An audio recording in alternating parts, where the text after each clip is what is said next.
So in thinking of a story in terms of, and I've written about this before, that to me encapsulates dignity, has to do with my oldest son.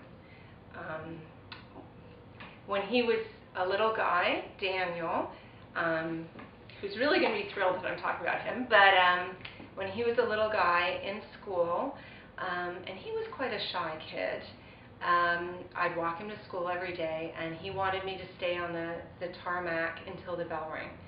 And he had a few friends, but he was quite a shy child.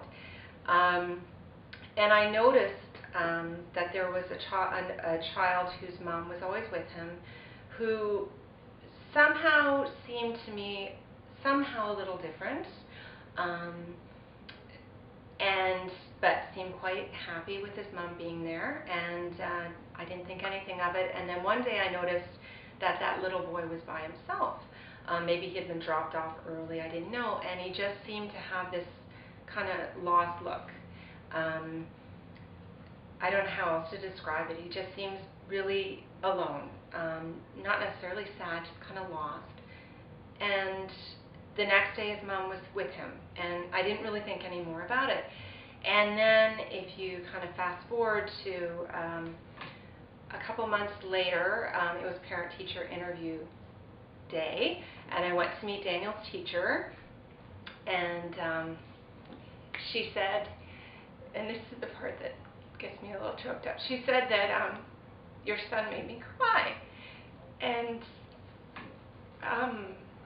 I was like, oh no, like, because he's a good kid.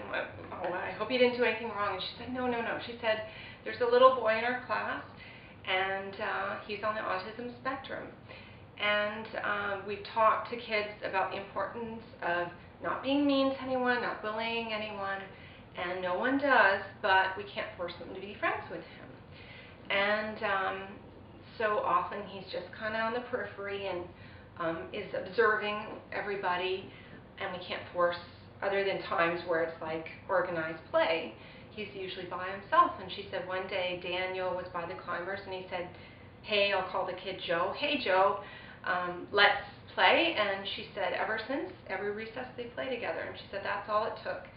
And later I talked to Daniel, I didn't want to make it a big deal, and just said, what is it? You know, I heard you have this new friend Joe, and he said, yeah, I really like him. And I said, well, what is it about him? And I said, is he different in any way? And he said something like, well, when he's excited, he kind of goes like this, and he talks in a little different voice.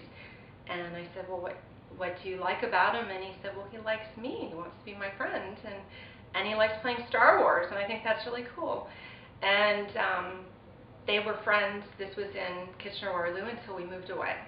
They stayed friends throughout. And to me, that's he's now 16, but what my 7 or 8-year-old taught me, that to me is encapsulating dignity. It wasn't just that he tolerated this kid. He wouldn't put in these words, but he just recognized his worth as another cool little kid, and they both respected each other. And it wasn't him doing a favor, it was, I want to be your friend. And so, to me, that's the story I always think of when I think of dignity.